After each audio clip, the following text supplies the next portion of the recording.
So you grew up in the Caribbean. My mother had me when she was 17 years old. Oh my. And um, and then she had another brother, another son. My brother was about 7 years younger than I was. And my grandmother took care of us, all four of us. We lived in a two-room apartment, I would call it, outdoor kitchen, outdoor toilet. And, you know, it was a socioeconomically disadvantaged community. So Right. lots of issues related to drugs and gangs. Oh, And, but I lived in a pretty insular household. My grandmother didn't really want me outside playing much. I think she understood the dangers of, mhm. you know, a young boy playing out in the streets. There were many others out there playing, but I was sort of a geeky kid, so I did, you know, lots of reading and I made up my own games. And I sort of kept to myself, so that didn't bother me too much. My grandmother passed 4 years into my mother living in the US. At that point, my mom couldn't travel, so she wasn't able to see her mother Mm. um, die. She couldn't bury her mother, and that was a very hard for her. Oh, I'm not sure if she ever fully recovered right. from that moment in time. And so, at the age of 18, my brother was around 11. We came to the US. My mom was a citizen then, so she filed for us, and she was living in Delaware at that moment. And so we moved to Delaware very briefly, and then I started college at Morehouse in Atlanta Mm. in in September of 1998. And I was very excited to go to Morehouse because, you know, Right. Dr. MLK Jr. went to Morehouse, and Yes. is the only college to which I applied. I was so excited. I was like, I can't wait to be in the same space that Dr. MLK was in. I spent one semester there, and because of extreme financial hardship, I couldn't continue. So I Oh, transferred. I was very sad, but I transferred to a college, St. Francis College, a small liberal arts college in Brooklyn, New York City. You know, their motto is the small college of big dreams, and it really, oh, it it how really is that. fitting. Yes, very fitting. I got there, they offered me a partial scholarship. I still couldn't afford, my books, or the remainder of the tuition. So my mom came in, and my mom is, you know, she has never made much money, but she really, I think because that she dropped out of high school, she really cares about education for her Mhm, children. And mhm. she would move any mountain, the sun, the stars, to make sure we had what we needed. So one day she came into the college, and she knew I couldn't afford the books. And she ended up making her way to the college's president. And he called me in, and he said, okay, mom, you can go ahead. And, he called me in. He said, I've heard your mother's story, and clearly she loves you all. She's working very hard to make sure you all get what you all need, but she cannot afford your books. And he's like, are you a hard worker? I said, yes, sir. He said, okay. He said, you go down to the bookstore and you get your books, and put them on my tab this semester. I'm going to pay for your books. Yeah, he said, the only thing I want from you is that make sure you get all A's this semester. Can you do that? I said, absolutely. And, that was like my starting point in the United States. And so I started with the energy and the focus of giving back. I was like, Yes. this place is providing me the tools that I need to succeed. So therefore, I just dove into service. I eventually became student government president at St. Francis College, um, and I think it was there I sort of cut my teeth in servant leadership, in giving back, in Mhm. helping other people to give back, in me being of service to anybody who needed assistance. Of course, this was in my student government presidency started in 9/11. So I remember standing on the roof of St. Francis College with the then president Frank Macchiarola, and there were other persons on the rooftop as well. And I remember our looking at the empty space that was the World Trade Oh my Center. God. Um, Oh my and God. you just saw plumes of smoke and debris Ah, um, over the river. And it was very eerie. You just saw a few birds flying through the sky. You heard sirens around the city. And then we got to work because then I was running after school programs then. So I had to stay very late with kids, hoping that their parents would come and get them. Fortunately, every parent came that evening, but some people had to walk to Brooklyn from mhm, Manhattan. mhm. And many people were streaming in St. Francis College that day, loved ones, people covered in soot, lots of tears. And I just opened the student government president's office so people could make phone calls trying to find their family members. It was a rather chaotic time. So that is a backdrop of the beginning of my awareness of service here in the United Right. States. When I first came to the States, I wanted to study psychology. Um, when I was a younger person, people used to come to me for advice, and not as if I had all the answers, but some from somewhere the answers came that seemed to have satisfied people. I seem to have been able to disarm people around me. People were able to just open up. And I believe now that that is a spiritual gift from my ancestors. Mhm. Tell me more about that. Um, in my office and in my apartment, when people come, people usually comment and say, this space feels very, very at peace. It feels very zen. It feels very calm. I feel a presence in this space, and it's intentional. I try to have it's not regular as I would like, but I try to have a meditational practice. I try to curate the spaces I am in so that I feel at peace. And so Mhm. it's so that intentionality, I think, is what people feel when they walk into the spaces that I inhabit. So I want to study psychology. I'm like, okay, I want to get the proper training so as to be able to help people heal.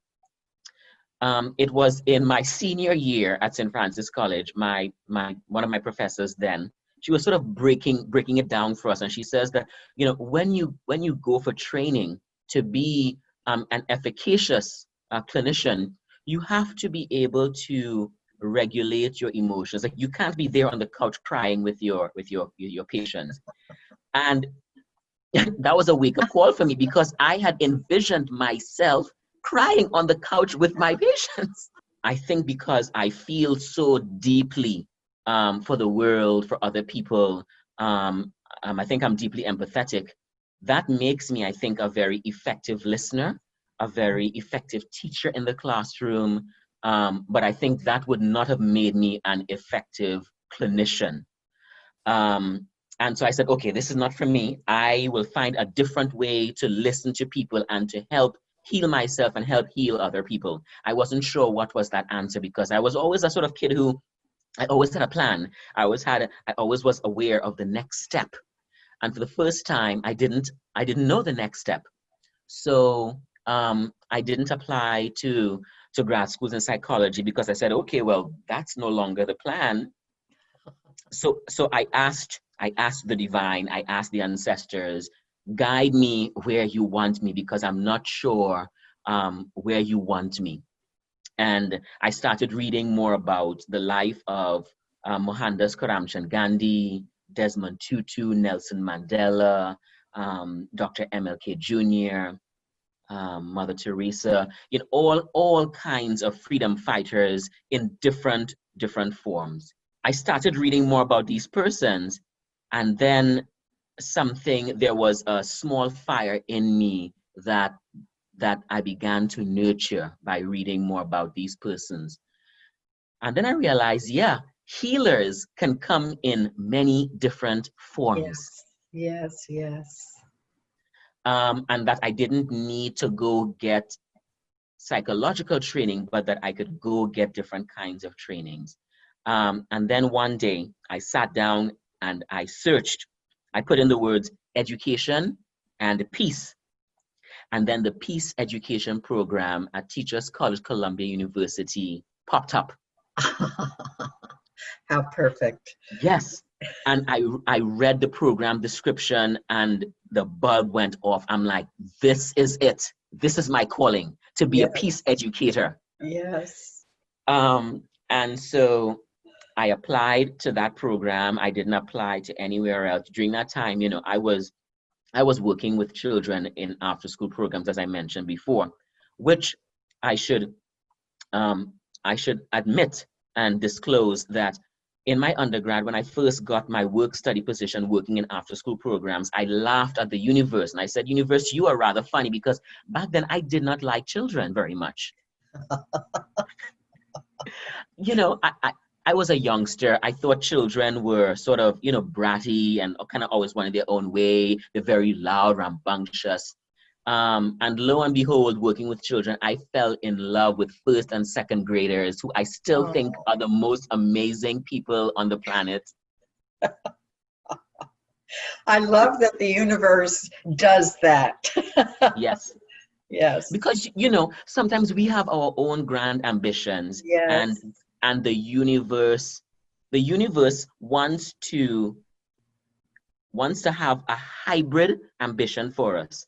It wants to take a little bit of our desires and passions, but it also knows what it needs us to do. And Mhm. so it tries to hybridize both of those ambitions.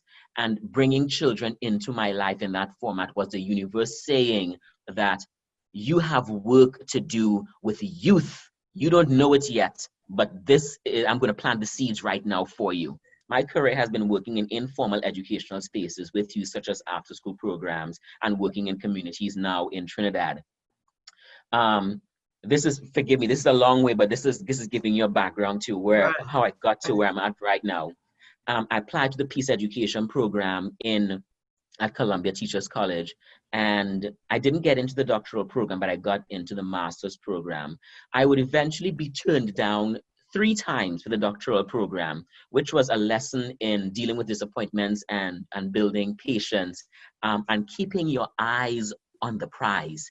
I knew I wanted to be a peace educator, and I was like, come hell or high water, whether it's here or someplace else, I'm going to get my doctoral degree Mhm. in some Mhm. kind of peace studies or conflict resolution, et cetera, et cetera. And so I kept on applying at Columbia, and the fourth time, so I guess it wasn't third time's the charm, it was the fourth time's the charm.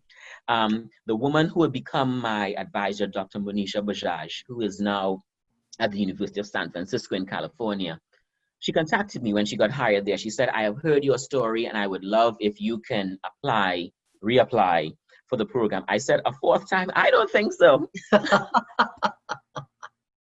She said, no, no, no, no. She said, I love your ideas and I've heard a lot about you, and I want you to come and audit my class so I can get to know you better. And then I want you to reapply. So then I reapplied and I got in. And then I recognized that her degree was in peace education. Everybody else that I was applying to work with, they didn't have training in peace education. And then and there I recognized what the universe was doing, that sometimes when doors are being closed onto your dreams and visions, it's simply the universe preparing the perfect moment for you. Mhm. And so when Monisha Bajaj came along, the universe said, okay, now it's time to unlock that door, because she is the person that you have to work with. So I finished there. I got the skills that I needed, and it affirmed for me, yes. So that's the beginning. That's the preface, right, for the kind of work that I do now, whether it's in communities in Trinidad or it is in classrooms. So yeah, that's a long preface. I'm sorry, but I think you needed some of That's that okay. background. Yeah. That's all right. I started with the question about um, helping educators work with the subject of race, which is a difficult conversation. And certainly now, I'm sure that's coming up more and more. You must do constant self-work, and that is myself included. I have to continually be reading. I have to continually be assessing my own biases, and that's hard. It's hard to do that. We want to help other people heal. We want to help other people be better. when it comes to ourselves, we have that Okay. blind spot, right? Yes. So Yes. that's one, doing the self-work. And so when I talk to white students, I tell them, don't go anywhere, don't leave the country to go and try to fix any other people anywhere else. You have to start with yourself, and you have to start with your grandmother, start with your father, start with your own community in Greenwich, Connecticut. You have to start with your own white people,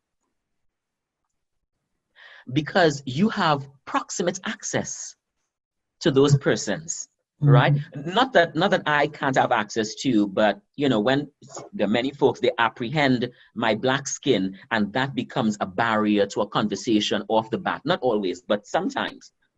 And I said, you have those familial ties in your own families and your own communities. So just as when I got my degree in peace education, I had to go back to my own communities, because peace begins at home. Home as in within ourselves spiritually, but also in our own familial communities. So that's one, the self-work. You cannot get better at having difficult conversations unless you practice doing so. I tell teachers, if you're going to do this work in your classrooms, you have to model this by doing it with your own peers, with your own family members, right? You just don't show up to a space in a classroom and you're suddenly good at it. So to me, those are the two starting points. You said you promote the healing and the restorative circles within Black communities. Is that accurate?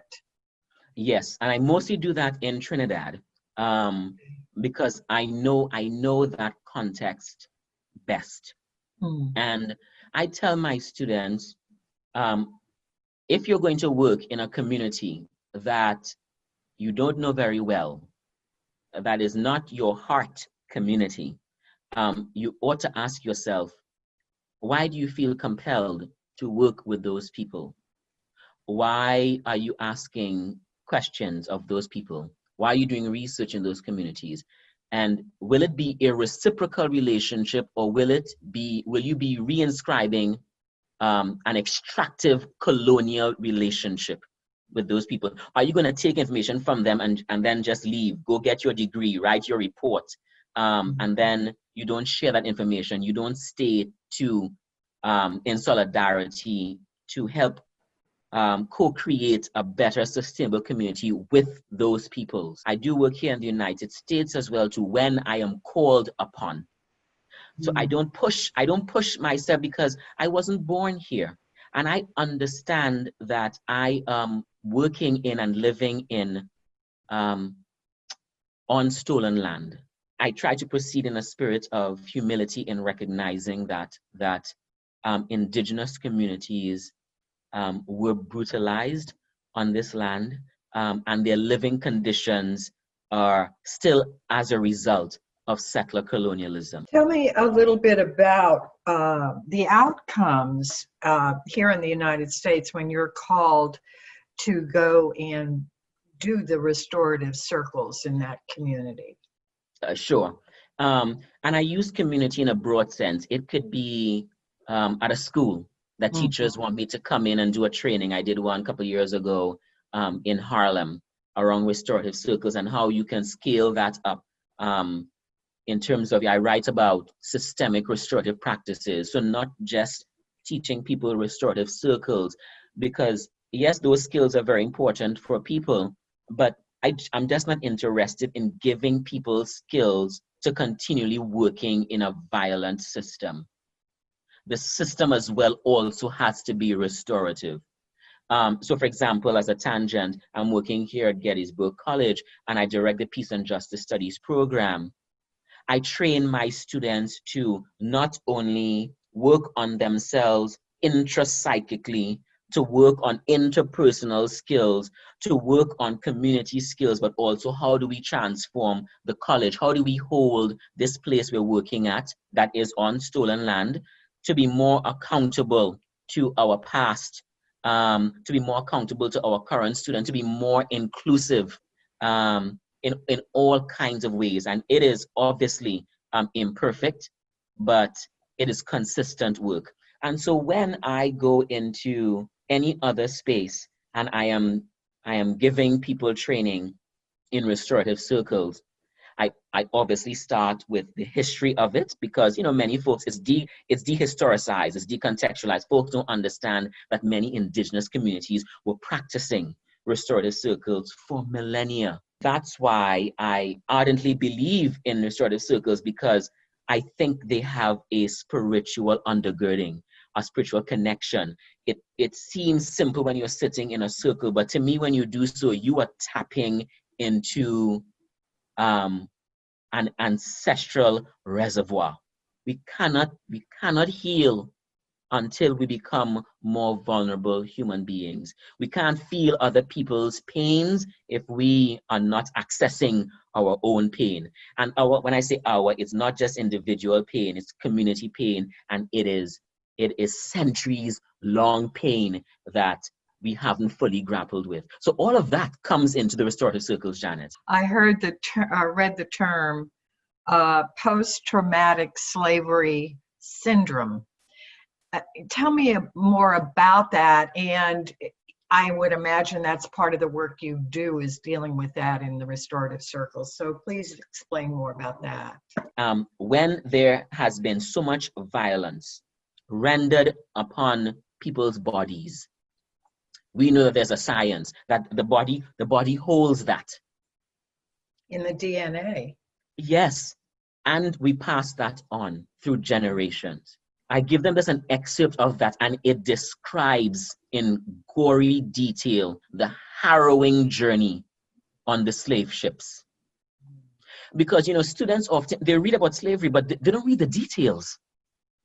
They don't read the violent details, how sometimes a slave was cut up into many different pieces and fed to people on the slave ship, so as to teach them a lesson, right? And then you come to the supposedly new world, and you are branded, and then you are sold, you are separated from your families. All of those violences, they live in my body. They live in the bodies of Black people. It makes sense that the descendants of enslaved persons would have to contend with that we would have lots of trauma in our DNA, in our very bodies, in our psyches, that we have to undo, and not by ourselves, because doing it by ourselves, that is an individualistic conception of the self that I think is injurious to collective work. And when I say healing work, folks often just think of, okay, you deal with that trauma and your people can be healed. But there is part of that work, Janet, I think, that white people have a role to play in the healing of other peoples. And that's why I was, and I'm interested in the discourse and the practice of reparations. That I think that reparations in this country is not the only piece, but it is a key component of helping to heal people in this land. To me, it is useless if you give people lots of money, but you are not radically transforming the economic system in which people live. Mm-hmm. So part of reparations, part of healing in this land, and I believe white people need to be healed as well, because white people in rendering violence in this land are also injured and are also in need of healing. So it's everybody in this space need healing. Different kinds of healing, but healing nonetheless. Eric Williams, who is Trinidadian, long past, he was the first Prime Minister of Trinidad and Tobago. He wrote his seminal text, Capitalism and Slavery. And it is still a text in the thorn of the side of traditional economists and historians, because in that book, he posited that slavery was not just a mere cog in the wheel of capitalism, that slavery is the engine that drove capitalism. If we are talking about reparations, we need to transform capitalism, because it is an insidious system that keeps on consuming and consuming bodies, minds, spirits, minerals, the very earth It is killing the earth. So when I think about reparations, Janet, it is about also transforming this economic system. So, when I tell folks, okay, changing capitalism, let's start up, they get excited. I'm like, we can't re-envision that yet until we dig into the past and until we heal ourselves and we heal community. So I want to show folks that I share the skills with you, but then you are the leaders that you've been waiting for.